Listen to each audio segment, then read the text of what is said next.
இன்றைக்கு இந்தியாவில் இருக்கக்கூடிய மத்திய அரசு ஓய்வூதியர்கள், பிஎஸ்என்எல் ஓய்வூதியர்கள் இரண்டு முக்கியமான பிரச்சனைகளை முன்வைத்து நாடு முழுவதும் போராட்டங்கள் நடத்தி கொண்டிருக்கின்றோம். ஒன்று, மத்திய அரசு ஊழியர்களுக்கு அறிவிக்கப்பட்ட 8வது ஊதிய குழு இன்றும் அது அறிவிப்போடு இருக்கின்றது, இன்று அமைக்கப்படவில்லை. அதற்கான டேர்ம்ஸ் ஆஃப் ரெஃபரன்ஸ் இன்றும் அரசாங்க குறிப்பான என்பது கொடுக்கப்படவில்லை. இது ஓய்வூதிய மத்திய அரசு ஊழியர்களுக்கு ஓய்வூதியம் கொடுப்பதை தொடர்ந்து தள்ளி போயிட்டே இருக்குது. 1/1/2016 முதல் அமலுக்கு வர வேண்டும். இப்போ செப்டம்பர் மாதம் 2025 ஆயிடுச்சு.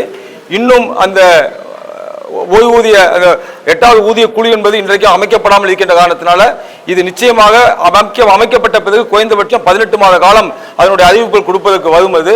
ஆகவே 2027 தான் இது அமலுக்கு வருகின்ற காரணத்தினால இது உடனடியாக அறிவிக்கப்பட வேண்டும் என்கின்ற அந்த கோரிக்கையை முன்வைத்து இன்றைக்கு மத்திய அரசு ஓய்வூதியர்கள் இந்த இயக்கத்தை நடத்தும்.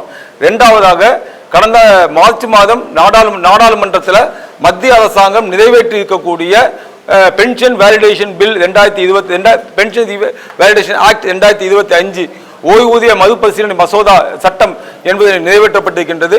இந்த சட்டத்தின் மூலமாக ஓய்வூதியம் பெற்றுக் கொண்டிருக்கக்கூடிய அனைத்து மத்திய அரசு ஊழியர்கள், பிஎஸ்என்எல் போன்ற நிறுவனத்தில் இருக்கக்கூடிய பொதுத்துறை ஓய்வூதியர்களுக்கும் இது இன்றைக்கு பாதிப்பை ஏற்படுத்தியிருக்கின்றது. ஓய்வூதிய அந்த பே கமிஷனை வைத்து அல்லது ஓய்வு பெறக்கூடிய தேதியினை வைத்து பல்வேறு அம்சங்களை வைத்து ஓய்வூதியம் இரண்டாக பிரிக்கலாம். அது மட்டுமல்ல, 2025 நிறைவேற்றப்பட்ட சட்டம் என்பது 1972 முதல் அமுலுக்கு வரும் சொல்கின்ற பொழுது அரசாங்கத்தினுடைய உள்நோக்கத்தை நாம் புரிந்து கொள்ள வேண்டியிருக்கின்றது. 1982 வழங்கப்பட்ட நகாரா தீர்ப்பையும் இந்த சட்டம் என்பது இன்றைக்கு கேள்விக்குறியாக்கின்றது. ஆகவே மத்திய அரசு ஊழியர்கள், ஓய்வூதியர்கள், பொதுத்துறை ஓய்வூதியர்கள் இதனை எதிர்த்து நாடு தழுவிய இயக்கம் நடத்தி கொண்டிருக்கின்றோம்.